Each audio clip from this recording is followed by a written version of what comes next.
J'ai tellement des actualités uniques, dynamiques et renversantes dans le journal TV. Algo manaraka ny izo algo ny kalitao amin'ny vidiny mirage ilolotranao ny fampalalam-baovao.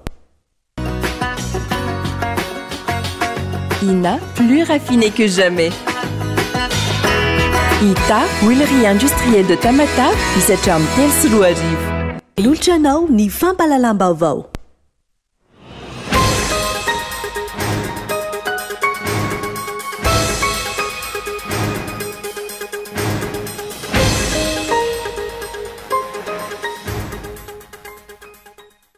Miverina ary miamahazo laka indray ny tsy fandriam-pahalemana eto amintsika ankehitriny.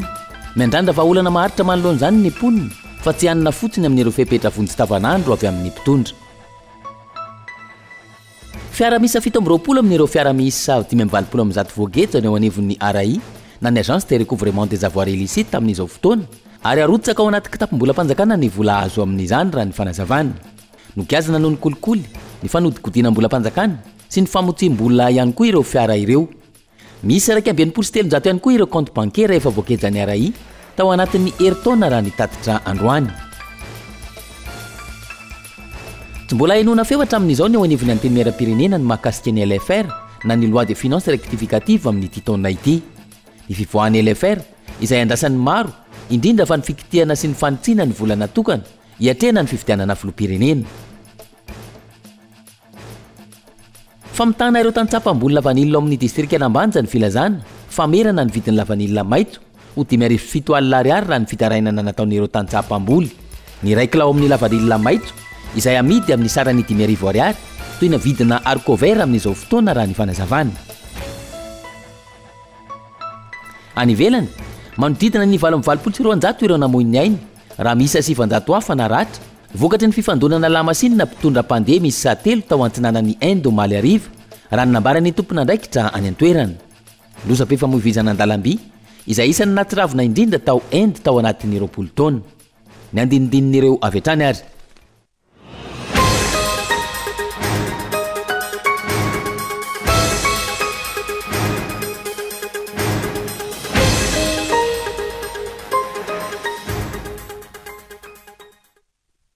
Sabotsy fa telo ny volana jona taona 2024 manatra ny araba tokolasy tokovavy tonga sy fandretonivy taona fampalalam-baovao ny Kolo TV amin'ny ity alina ity arasako ampanajana anaraka izany hatramin'ny farany.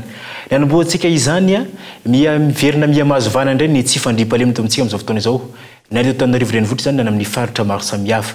Ny andrandra vahaolana maharitra malohany io ireo mponina eto amintsika fa tsy ny vahaolana vonjy-tavanandro tahaka ny ataon'ny mpitondra amin'izao fotoana izao. Matondotsotry Gaeton Andretsirafo. Mbola tsy voafehy ary tsy atambaolana atrazaika hatramin'izao ny tsy fandriam-pahalemana eto amintsika na ny tanàn-dehibe na amin'ny tontolo ambanivohitra.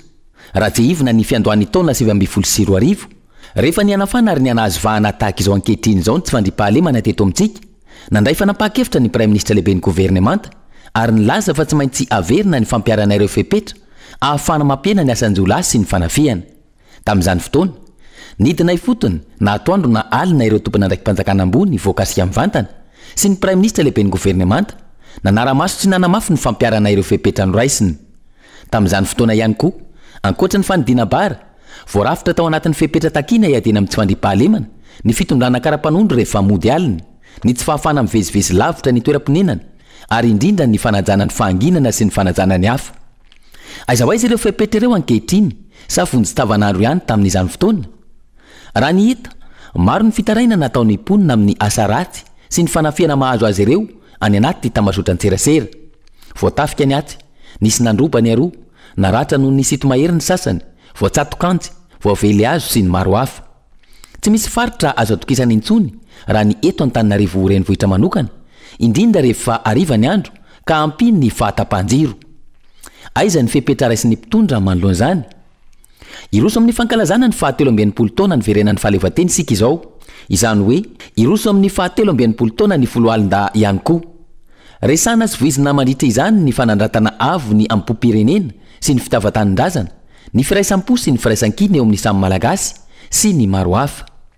Midika izany fa tsy ho an'ny tanin-drazana amin'ny mahatany azy fotsiny ihany, fa indrindra ihany koa ho an'ny vahoaka sy ny mponina ao aminy. Sarotra ny ilazana fa anandratra avo ny fitavan-tanindrazana raha tsy misy ny fitsinjovana ny vahoaka ao aminy. Koa raha mijaly sy mitaraina noho ny firongatry ny tsy fandriampahalemana ny mponina ankehitriny, tokony isy ny fepetra raisy ny mpitondra sy ireo tompona andraikitra voakasika izany amahana ny olana. Vahaolana maharitra sy paikady mazava fa tsy vahaolana vonjy-tavanandro tahaka ny hita hatrizay. Raha tahotra sy tebotebo no iainana eo anivon'ny fiarahamonina, vokatry ny tsy fandriampahalemana sy ny fahatapahan-jiro, korontana sy disadisa ihany koa no hita eo amin'ny sehatra politika, indrindra amin'izao ankatoky ny fifidianana izao. Hoaiza ny vahoaka malagasy raha izany no mitohy. Fiara miisa 720 amin'ireo fiara miisa 520 voageza eo anivon'ny araina ny agence de recouvrement des avoirs illicites amin'izao fotoana izao no arotsaka ao anatin'ny kitapom-bolam-panjakana ny vola azo avy amin'izany raha ny fanazavana tamin'ity androany ity. Nogazana noho ny kolikoly ny fandokodena bolam-panjakana sy ny fambotsiam-bola ireo fiara ireo. Miisa 2.7 kosa ireo compte bancaire efa nogazany aray hatramin'izay retaona ny joron'izay raha nitatitra tamin'ity androany ity. Fiatra miisa 520 no efa nigazany nisy aray hanany agence de recouvrement des avoirs illicites atao anatin'ny herintaona niasany raha nitatitra navoaka Juin. Ireo fiara ireo izay noheverina fa azo tamin'ny kolikoly sy ny fanodikodonam-bolam-panjakana sy ny afamitsim-bola. Eto Antananarivo sy any amin'ny faritra Toamasina no misy ny toerana fametrahany aray ireo fiara ireo fa raha ny fanazavana. Miisa 2.7 ihany koa ireo compte bancaire efa nogazany aray ary mandritana ny 9 lavitrisa ariary ny vola nogazana izay azo tamin'ny fanodikodonam-bolam-panjakana no maro tamin'izany. Agence de recouvrement amin'izao fotoana izao dia efa nahazo didy pitsarana avy any amin'ny fitsarana manokana miady amin'ny kolikoly. Didy pitsarana izay manome alalana hivarotra fiarakodia 720 amin'ireo voageja ireo. Fa ireo zany mbola fiarakodia voageja vonjomaika fa ny lalàna moa manome an'izay fahefana zay hoe raha ohatra ka mety ho simba fotsiny ao ny fitazomana le fananana zany satria mila fotoana ny traitement na procédure pénale dia azo atao ny tonga dia mandeha maka didy pitsarana zany any amin'ny fitsarana manokana miady amin'ny kolikoly ahafahana mivarotra azy dia ny famarotana an'ireo fiara 720 ireo zany dia tsy ho ela rehefa azo le didy raikitra le grosse avy any amin'ny pôle anticorruption zany ahafahana manao anazy tsy ho ela tsoko zany dia efa isa dingana ho atao amin'ny resaka vente aux enchères publiques amin'ireo fananan'ireo. Amin'ny agence de recouvrement des avoirs illicites ny aray mamerina ny volam-panjakana nahodikotina ao anatin'ny kitapom-bolam-panjakana no isany anjara andraikitry ny aray. Eo ihany koa ireo vola azo tamin'ny kolikoly. Ankilany, statut administratif fotsiny ihany ny maha organisme rattaché amin'ny fiadidinan'ny républicainy aray hoy ny tale généraly Juin fa maloha tena tanteraka ny rafitra miady amin'ny kolikoly. Manana indépendance sur le plan opérationnel, manana autonomie de gestion, mitatana manokana zay budget omenanay zay mitatana manokana ny activité omenanay zay dia marafitra miady amin'ny kolikoly anazy dia maleo tena tanteraka ny rafitra, tsy natao andray tsindry, tsy natao andray teritery fa manana an'izay fahaleovan-tena zay miamitatitra nefa satria rafim-panjakana zay le hoe manana statut administratif dia tsy maintsy manao tatitra kosa satria ny fanjakana malagasy ny miady amin'ny kolikoly tsy maintsy manao tatitra hoe inona ny azo manana redevabilité zay amin'ny vahoaka malagasy aloha, tsy maintsy manao tatitra isan-taona zay manao tatitra ny vahoaka malagasy manao tatitra any amin'ny primature, manao tatitra any amin'ny présidence. Mbola maro ny fanatsarana tokony apetraka amin'ny ety rafitra miady amin'ny kolikoly ety raha ny fanazavana.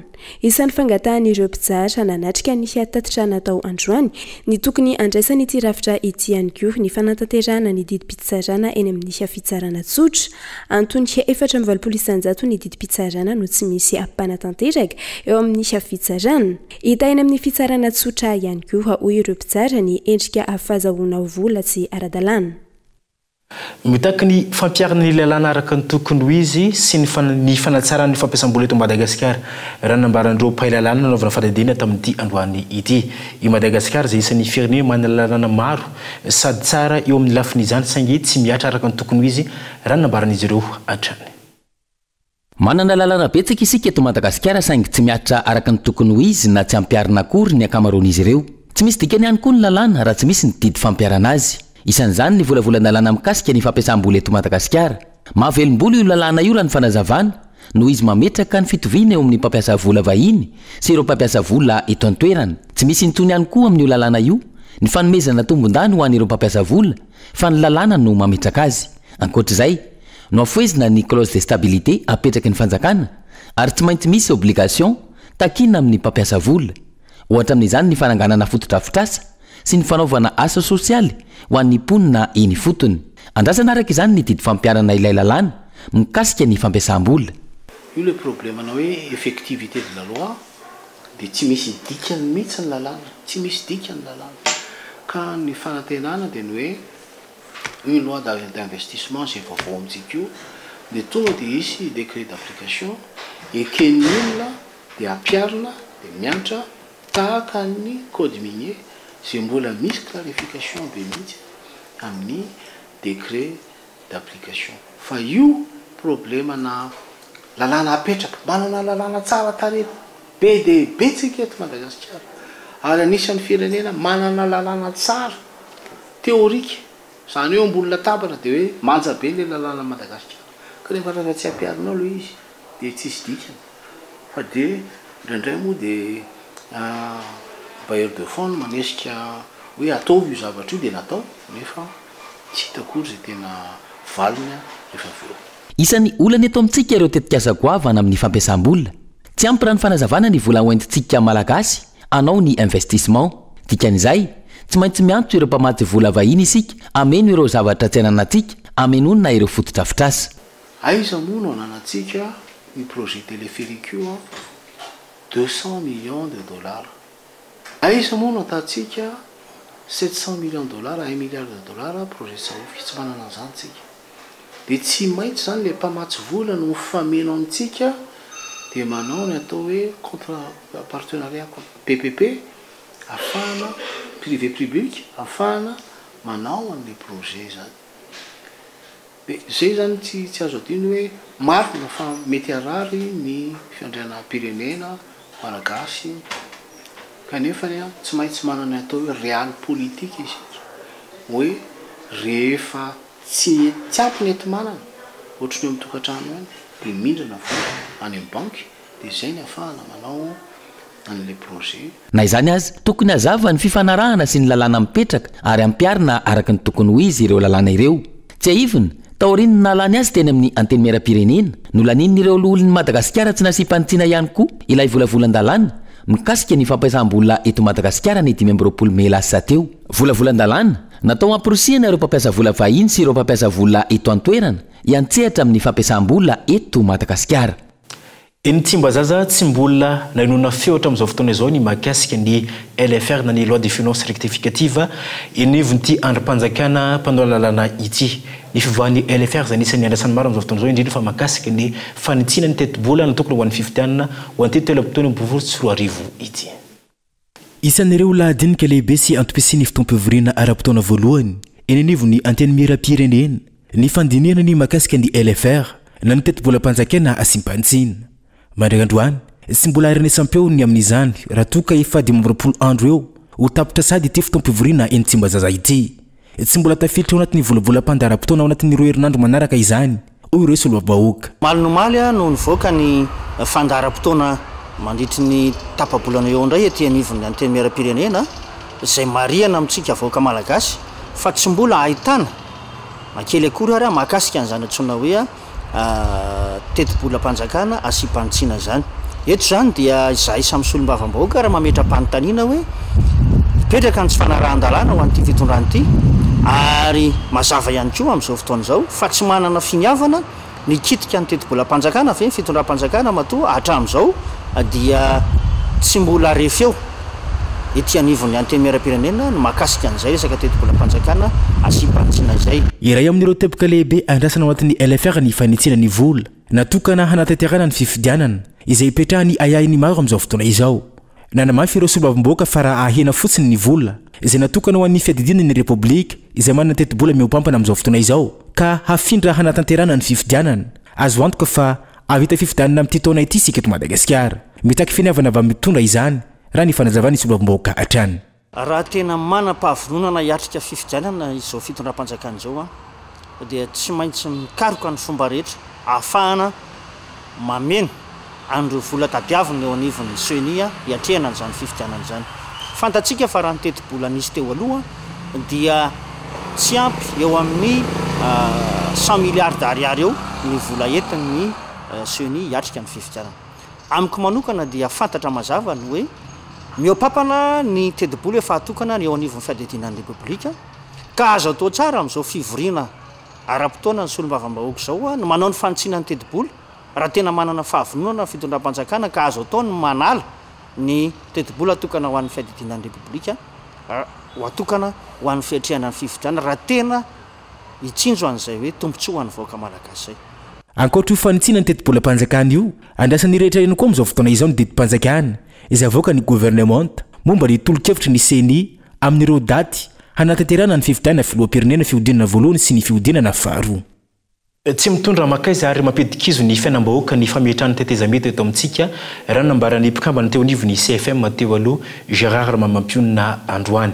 tokony hisaintsaina avokoa ny mpanao politika rehetrarehetra izay mieritreritra izany fametrahany tetezamety izany izay tsy masoa ny fiainam-bahoaka ankehitriny mampametra-panontaniana ny maro amin'izao fotoana izao ny hoe inona no antom-pisian'ireo antoko politika marobe eto Madagasikara nefa tsy mandray anjara akory amin'ny fifidianana sady tsy mandray anjara bitika akory amin'ny raharam-pirenena eto amintsika ny fisian'ny antoko politika maro samihafa amin'ny nivon'ny firenena iray izay manambara fa endriky ny fisian'ny demokrasia na eo aza izany tokony handratsana fepetra ireo antoko politika tsy mahefa ny andraikiny maro amin'ny antoko politika ihany koa no mitady toerana sy mitady seza maloana ny toedra raharam-pirenena ankehitriny misy amin'ireo antoko politika raha teo no mieritreritra ny ametraka tetezamita eto amintsika izay nambarany mpikambana teo anivon'ny CFM teo aloha fa tsy mahasoa ny firenena dia zany zavatra mety anaovana tetezamita misy fiandohany zany dia misy fiavarana fa efa vahaolana tena farany be tena tsy azo ioarana zany zavatra fa fifanarahana mako zany satria miala ao anatin'ny ara-dalàna ka tsika ary olona tsy afaka ifampiresaka akory dia ahoana moa fa tsy hoe ifanaraka fanao an'izany ka noho izany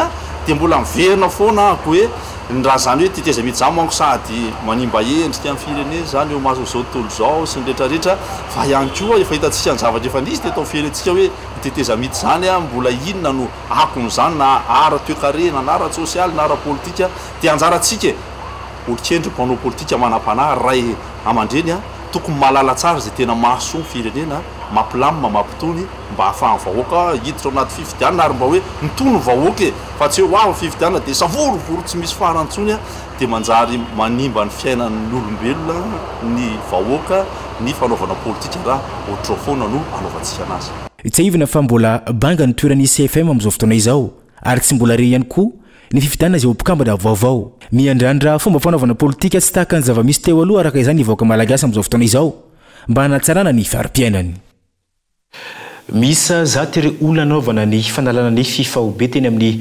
toeram-pitsaboana centre de santé mamindra enina faharoa teny Ankadiratombo tamin'ny ity androany ity maro ihany koa ireo natao asoavana mahay mampoana izay etsika nataon'ny antoko malagasy miara-miango fanampina ny mpiarabelona ny fahalaviran'ireo toeram-pitsaboana miankina amin'ny fanjakana no antony sy mahatonga ny olona maro tsy misitraka fitsaboana eto Madagasikara ny fanampiana ny vahoaka no nanangana ny antoko malagasy miara-mianga ny centre de santé sy mamindra ena 2 ao Ankadiratombo toy nisy isan-taona ho fanamariana ny atsingeritaona nananganana ny centre misy nisy asa soa izay sy nataony ity toeram-pitsaboana ity ho fankalazana ny fahefa-taonany aika ny ditipotra faobe sy ny fanalana ny fifaobe no nanamariana izany androany efa nisy fitsiriana izay natao tamin'ireo olona anisitraka ny tolotra androany dia isan-taona moa zany misy hetsika kely foana taona namariana le hoe zao taona indray ny centre dia tamin'ity zany nanapa-kevitra hoe nanao ditipotra faobe dia fanalana ny fifaobe ny extraction dentaire zany eo amin'ny 100 isy eo dia nankizy natao asoavana folo mahery mba ho fanampiana le fiarahamonina manodidina satria izay aty zany tena misy tena olona sahirana dia reny nitsongaina tanatin'ny commune dia nangalana ankizy 12 dia izay natao asoavana fa ny fanalana nifindrena lehibe na zaza fa ny fenoana zato fotsiny talohan'ny raisina aloha zareo nanao visite indrindraindrindra izaza natao asoavana dia vita le asoavana ny mihina fanafody izy ampiasaina anatrano dia après 3 jours izy miverina indray manao suivi jerena hoe nanaovana fa nany zanakay lahy kely zay zay efa client tato no teraka dia nitenenitra zareo hoe manao asoavana zay ozy izy dia eto aty ny zanakareo dia zay zareo tena ame kilalao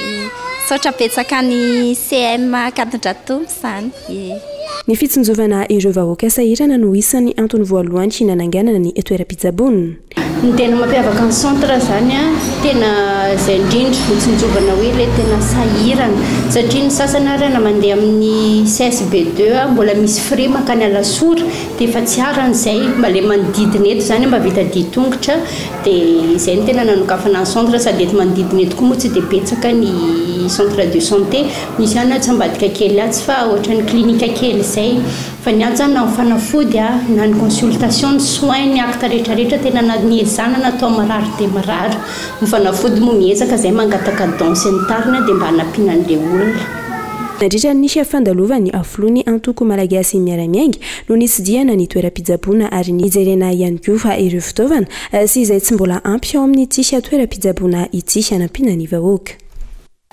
izay ny tapany voalohany teto anivony fampahalalam-baovao tompo lasy tompo vavy fotoana idoka vato rehefa viondray ary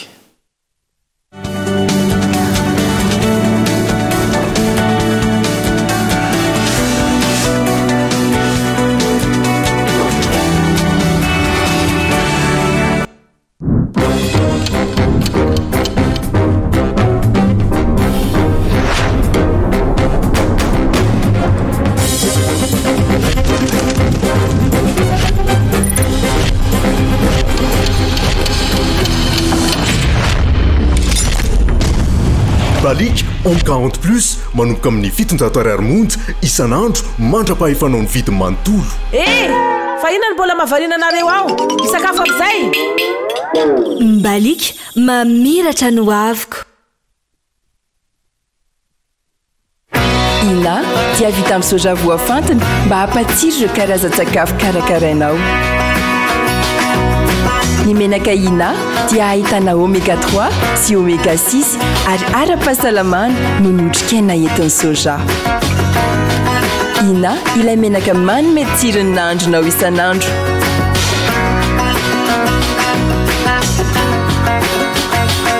Ina plus raffiné que jamais.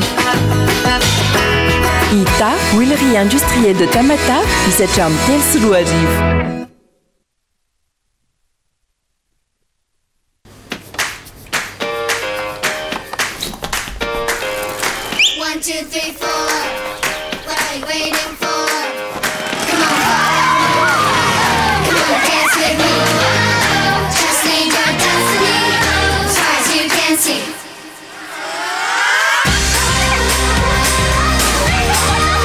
Du bon lait, une crème onctueuse. La vie, ça se dévore comme un kiri. Kiri, kiri, kiri!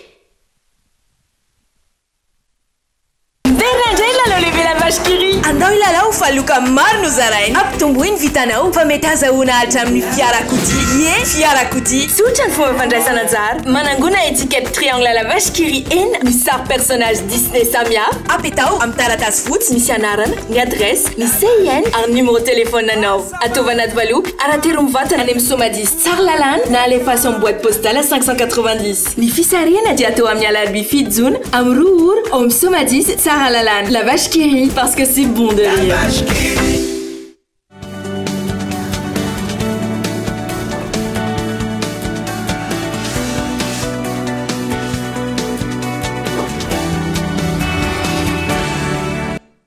Tapany faharotany ivony fampalala amin'ny vatompo lasy tompo vavy mbola manasana ohatrany naraka izany hatramin'ny farany any amin'ny distrikany Ambanja famitana ireo tantsaha-pamboly ny vokatra vanila ao amin'ny distrika ity ny filazana fa ferana ho 507 ariary ny iray kilao amin'ny vidiny vanila raha ny nambaran'ireo tantsaha tamin'ny ity androany ity ny raiky aloha amin'ny vanille maître sy en toerana zay vidina amin'ny vidiny 10 arivo ariary amin'izao fotoana izao tahaka ny vidiny haricot vert raha ny nambaran'izy ireo. Tsy mifanaraka amin'ny vidiny la vanille na panetena ny fitondrana ankehitriny. Ny vidiny la vanille ao ambanja amin'izao fotoana na ny fitarainan'ireo tantsapam-boly any an-toerana. Raha 5,7 ariary no nampanentenana azy ireo. 5 ariary ankehitriny no tsy maintsy andafosana izany raha ny fanazavana. Vidiny la vanille izay isa mamono antoka ireo tantsaha, noho izy ireo manakarama ihany koa ireo mpiambina noho ny fisian'ny hialatra sy ireo mpanao ratsy. Raha mahakasika la vanille moa koragnitsika eto amin'ny fotoana an-tanambony Bilinta tena marary ny vahoaka. Satria nagnino nantenaigny hoe ny prix ny lavani eo amin'ny 7,5 amby zay nivolagniny présidentsika. Tanjo amin'izao fotoana 25,000, 10,000 prix ny lavani verte amin'izao fotoana zao. Anefa moa zay tantsaha efa nanao aina tsy zavatra nangala gardien ny ambiny lavani ao antsaha gardien alaigny 6 millions 5 millions orko prix ny lavani ndegny fagnazy 25,000, 10,000. Tena marary zahay vahoaka neto an-tanambony Bilinta. Ya zay eto an-tanambony Bilinta zahay tegna lany fagnahy tsy taneny raha ikoragny satria vary fotsiny trosaigny tsy era ny fagna izy. Lavaneny tokony prix reny teo 7,5 amby mandeha amin'ny radio kanjo izy eo 10 arivo 3 arivo. Weza suweza zahay mitaregny aminareo mpagnano fanjakagny nareo raha mandreninay agnontanianay zavatra fa zay tiato vonjenareo fa sahiragna tegna le hetahetanaka ambaranareo raha mary zahay mpamboly zegny folera tadiavo ko 10 arivo mary fa na satria le fitaka nahazo 7,5 amby regny amin'ny fio nahatoky antena nangala gardien farany am'izay ndia montegna nampirisika antena itsabo mikasika izy natao tsy tafaboaky diso fahintenagna zay manapaka lalan-dragna diso fahintenagna. Ankilany miantso ny fitondram-panjakana ijery akaiky ny olany vahoaka ao amin'ny commune ambanivohitra Zangoa, district Nambanja ny ben'ny tanàna ny toerana. Ny prix nalefa ny fanjakana regninay amin'ny hainao manjery 75,000 ariary fa izy io zegny tsy mipaka aty aminay ifotony aty. Zahay amin'izao fotoagna zao tsy haina misokatra sanganegna sahiragna miasa loha satria ndraiky prix lavani loso 10,000 ariary ndraiky prix lavani araka ny fivolagnan'ny président plateforme 10,000 ariary androany ty mihitsy izy vola hoe misy mividy 10,000 ariary ke ny fanjakana magnano hoe 75,000 ariary fa ny olo mividy aminay aty zay 10,000 ariary de 10 arivo koa 10 arivo ariary zegny lavani. Nefany atsika miteny zao tsisy olo mividy lavani aty aminay tsy haina aminay ny vakiny any Tanjango teo tsisy olo mividy lavani ary amin'ny talata zao koa vakiny any Tanambony Bilinta any tena tegna fototro mpiveloman'ny poniny amin'ny Tanambony Bilinta ndraiky Antsamanara ndraiky Fokotany Ankarongana zegny lavani sy kafe kakao zao tsisy mpividy ndray olo araiky vidy lavani regninay 10 arivo 3 arivo.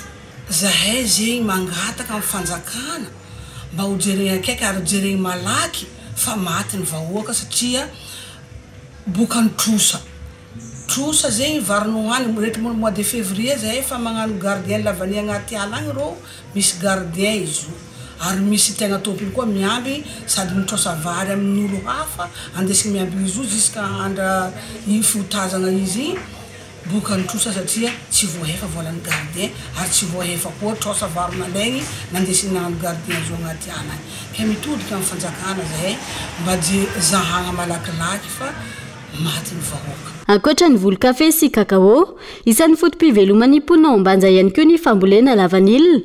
Amin'izao fotoana mitotonga anaraka izay tsy izy ny vidiny lavanille ny toerana. Vitsy anisa ireo mahafantatra ary maro amin'ireo mpino io ny fiangonana FHKM ihany koa no tsy mahalala fa misy ireo religiosy manoka tena reronoy masera FHKM ireny aniovonyity fiangonana FHKM ity. Masera mamreny no iantsona azy ireo ary manana mipevaka azy raha oharina amin'ireo masera aniovony fiangonana katolika. Ny ampahany amin'ity ny fandarana alalino zay arahantsika rapitso amin'ny fitorarivo no arahantsika amin'ity manaraka ity.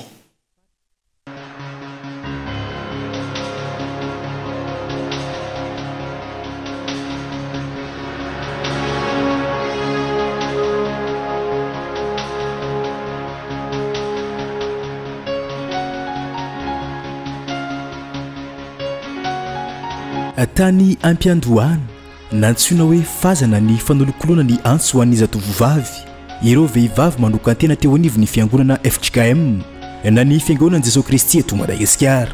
Izy ireo izay niarana sakaiky tamin'ny ramatoa Marie Hamburgueux, misionera naharitra ela teto amintsika.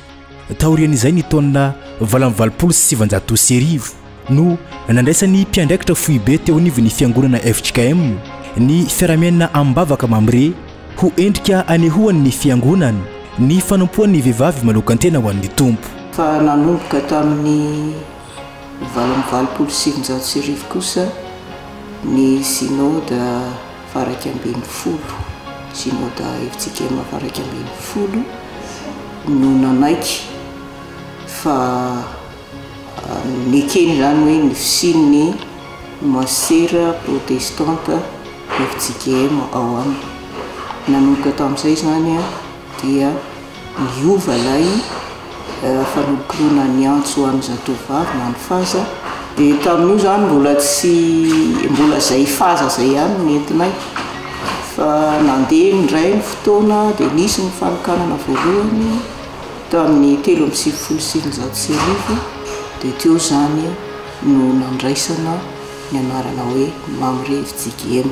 Efa nifandray tamin'ny masera protestante tany Grand Champ Suisse ny fazatra amin'ny voalohany. Nifindra tao mbavady mitafo ny fazany ny taona 1970. Avy tamin'ny faza no nipoira ny Mamre. Tsy fanafohizan-tena akory ny Mamre fa ilay toerany nisehoan'Andriamanitra tamin'ny Abraham tamin'ny endriky ny anjely araka ny voalazan'ny Genesis 2:20. Misy ireo dingam-piainana tsy maintsy ananana raha te hiditra ho mpiara-miaina ao amin'ny Mamre FJKM.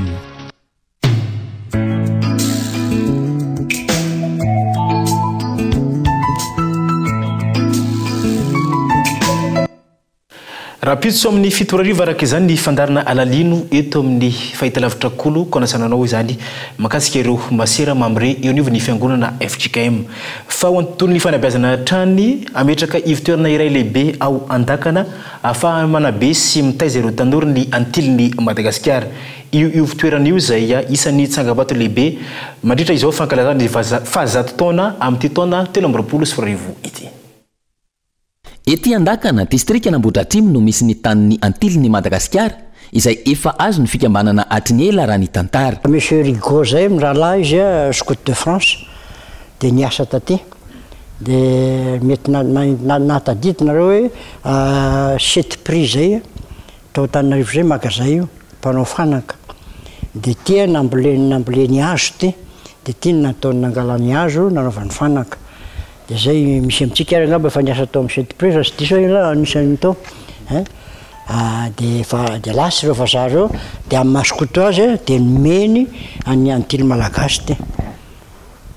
Tamin'ny za 7:7 niditra tato anatin'ny fikambanana fa talohan'izany ty miva azo. Akoatran'izay tia sekoly ty nangatahan'ireo olon'ireo hoe fanabeazana ho an'ny zana-bahoaka zay koa manabe ny olom-pirenena dia tsy nasiana olana fijoroan'ny sekoly io fanarahana tamina filohim-boana tamin'izay fotoana izay. Androany nidinay fotony teto iantoerana ny solotenan'ireo mpitarika namerina sy nanavao ny borina ny tany. Tamin'izany fotoana zany izy 220 hektara ny tany antily, 21 hektara 64 ara 80 centiara.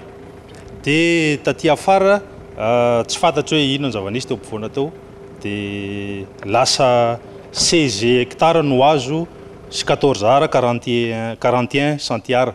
Zany hoe mbola misy 5 hektara 50 ara 39 centiara mbola jerena ho fanadidena hoe avy aiza ahoana fomba azo iverenana aty amin'ny antiliny Madagasikara.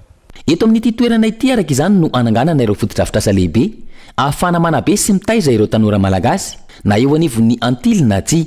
Fotodrafitrasa lehibe izay tafiditra anatin'ny fankalazana ny fahazato taona ny antily amin'ity taona 2024 ity. Efa nambo lehibe napetraka ao anatin'izao fahazato taona zao ny isiny mangarahara tao anatin'ny fikambanana ka izay ny amariparitana an'ity toerana ity aho fantatra ny taranaka faramandimby ny faritry ny tany izay efa any antily Madagasikara hatramin'izay ka mbola ho any antily Madagasikara hatramin'ny mandrakizay. Ny raha ny vinavina dia eto amin'ity toerana ity ho asiana centre de formation sy toerana hatao hanabiazana ireo zaza malagasy rehetra tsy akanavaka indrindra ho an'ireo mpikambana atao anatin'ny antily Madagasikara. Ny taiza ary namolavola olona maro ny antily nandritra izay 100 taona niorena ny teto Madagasikara izay. Tanjona arantsehivina ny anatsara ny fanabiazana ireo tanora malagasy mpikambana ao aminy amin'ny alalan'ny ilay viana hoe miray viana, miray tanjona ary miray fahombiazana ho an'ny fanabeazana. Nahitana andian'olona nampiatra dina mahakasika ny fitandroana ny fandriampahalemana ihany koa eny amin'ny tontolo ambanivohitra any amin'ny faritra Boeny sy Betsiboka amin'izao fotoana izao izay tahaka ny nisy teo anivon'ny faritra Sofia ka nisy ilay antsoina hoe maranitra raha ny zava-misy dinany malenkalatra irery ihany no azo ampiarina ao anatin'ny faritra Sofia ka nisy an'ity dina vaovao ity. Ny anahazo vahana amin'ny tontolo ambanivohitra ny fisian'ireo andian'olona na fikambanana milaza ho piaro ny tanànan'izy ireo amin'ny asandahalo sy ny tsy fandriam-pahalemana.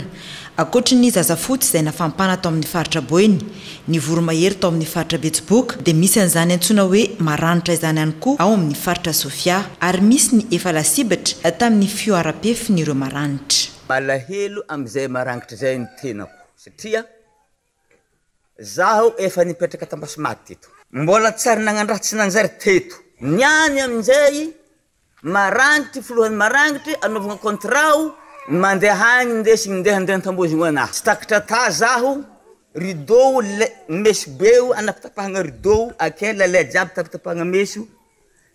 Zaho tsy hita vingitry zareo nitadiagna zioky nitadiagna zalahy ndesiky nalogna rano.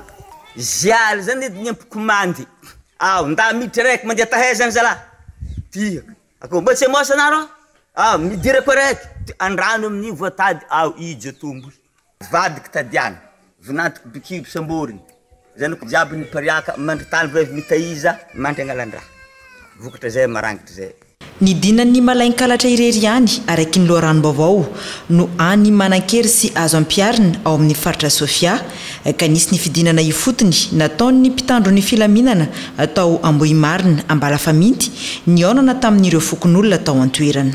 Somarina resarisa tao ao ny fandriam-pahalemana tamin'ny faritra tia noho ny fisian'ireo andian'olona izay manangana fikambanana tao hoe maranitra izay tsy nahazo lalana tamin'ny fanjakana ny fananganana izany marina fa ireo fikambanana io zany dia manao fanjakana kely anaty fanjakana manao abus ao anatin'ireo vahoaka ireo mampiatra dina amin'ilay olona mpiara-monina aminy izay tsy nahazoana lalana tamin'ny fanjakana zany ka nampahafantarana ny zareo nisy ny fanentanana moa zany momba ny resaka fandriam-pahalemana tamin'ity tanàna ty androany ary nampahafantarana ny olona teto ihany koa fa ny dina rery afaka miasa atao anatin'ny faritry ny Sofia dia ny dinany malainkalatra. Ny tsy fampin'ny mpitandro ny filaminana mifehy amin'ny tontolo ambanivohitra no anisan'ny lesoka mampirongatra ny fikambanana sy ny andian'olona piaro ny tanànany amin'ny asandahalo sy ny tsy fandriam-pahalemana toy izao eto Madagasikara. Tsy tokony hijanona eo amin'ny fanentanana sy ny fampahafantarana azy ireo ny lalàna ihany anefa no any vahaolana ho aroso ny fanjakana fa tokony ho amafisina ny fanampiana isan'ny mpitandro ny filaminana eny ambanivohitra hitandrona ny fahaleman'ireo vahoaka any ambany ravikazo. Tontolo ny fanabeazana sy ny arakasa indraiky kosa tsy ampy ny torolarana ho an'ireo voaren'ireo hankamaroan'ny tanora amin'izao fotoana izao momba ny fianarana tokony horatovina sy ny asa mifandraika amin'izany kanika vitsanisa ireo mahazo asa amin'izao fotoana izao raha ny fanazavana avy amin'ireo mpiantsehatra amin'izany malony io nisy ny fampahafantarana ireo tanora sy ny torolarana nomena azy ireo mahakasika ny fianarana sy ny mety asa ataony aoriana izay fampianarana izay. Mbaro amin'ny tanora malagasy ankehitriny no misetra olana goavana ho an'ny fianarana tokony horatovina aoriana ny fahazahoana ny mari-pahaizana baccalauréat ary manana olana goavana ihany koa amin'ny fitadiavana asa aoriana ny fahavitrany ny fianarana. Tsy ampy ny fanomezana torolalana ho an'ny tanora eto amintsika ho ireo mpitsehatra amin'ny lafiny fampianarana sy arakasa ary betsika ihany koa no tsy mahafantatra ny lalam-pianarana izay tokony ho ataony. Maro ny tanora izay tsy tena tokony safidy loatra eo amin'ny zavatra ho ataony lalam-piofanana ataony any am-pianarana izay manomboka any amin'ny lycée izay dia efa tsapantsika sahady satria eo ny fidiran'iray aman-dreny antsihatra amin'ny safidin'ny ankizy ny azo atao hoe fidiran'ny mpanabe mpampianatra sy ny tompona andraikitry ny sekoly ihany koa eo amin'izay safidy ho an'ny tanora zay. Rehefa tonga eny amin'ny université moa zany dia tsapatsika ihany koa fa ny akabetsara ny tanora malagasy dia irony manaraka ny atao hoe fironana irony hoe izao ny ataony anina, izao ny ataony namaka, izao ny ataony tao amin'ny fianakaviana dia lasa manao an'izay nefa tsy tena safidiny, tsy mifanaraka amin'ny izy azy akory dia miteraka n'ilay ataontsika hoe échec scolaire izay tena ambony dia ambony ny tahany ho an'ny Madagasikara manokana. Raha araky ny antotanisana avoakany BIT ena ny Bureau international du travail manodidina ny 1000 taona ireo mitady asa eto Madagasikara ary tanora 300 taona ihany koa no mahavita fianarana eny anivon'ny université maro samihafa. Nisy araka izany ny fanampina ireo tanora manoloana io olana io nataony ireo mpiantsehatra. Zay tsy fisiny zay orientation zay misy teo aloha fa amin'izao zany no efa manomboka mivelatra efa manomboka mahazo toerana izy fa mbola tsy tena mahasarana ny Madagasikara ray manontolo sady vitsy zany ny olona manana an'ilay profil tena tadiavan'ny orinasa amin'izao satria tsika eny amin'ny université na any amin'ny toerana misy antsika any dia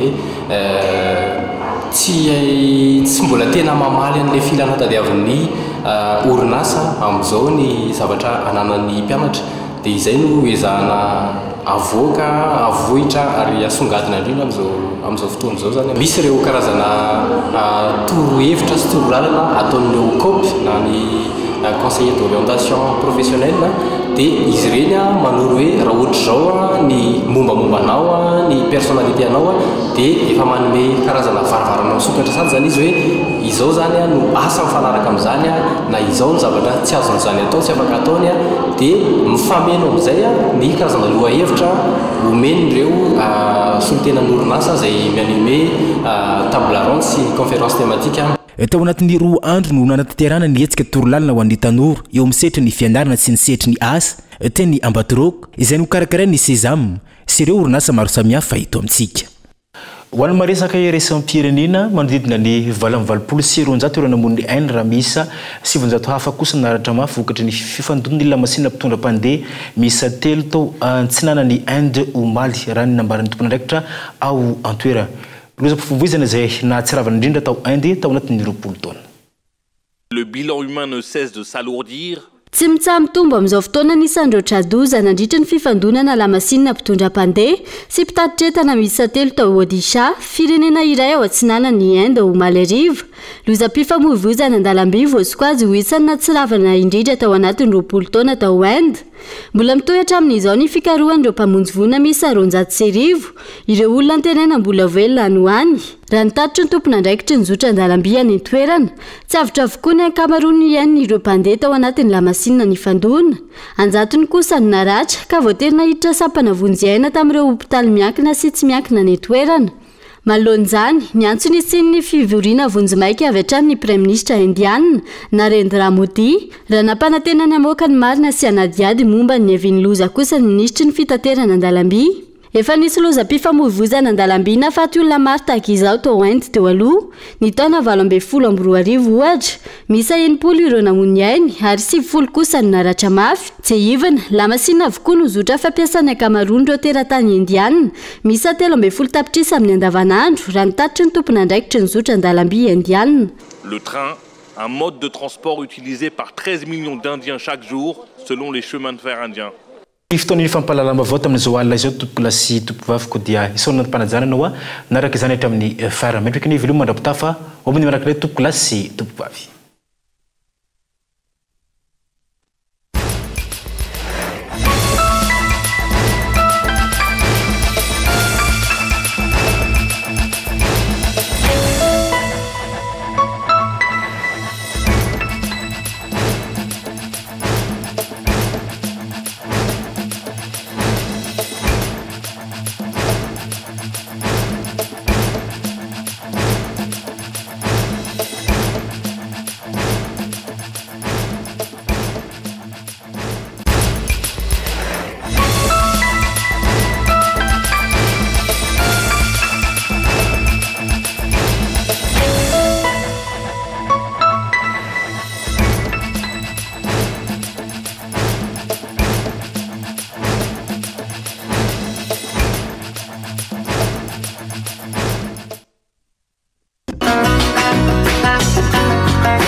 Ina, plus raffiné que jamais. Ita, huilerie industrielle de Tamata, Isacham Telsuluarive. Vous a présenté Ni Vaovao. Algo Manarakani Iso. Algo Nikaltao Amvidin Mirage. Vous a présenté Ni Vaovao. 5G Batelma, des actualités unies, dynamiques et renversantes dans le journal TV.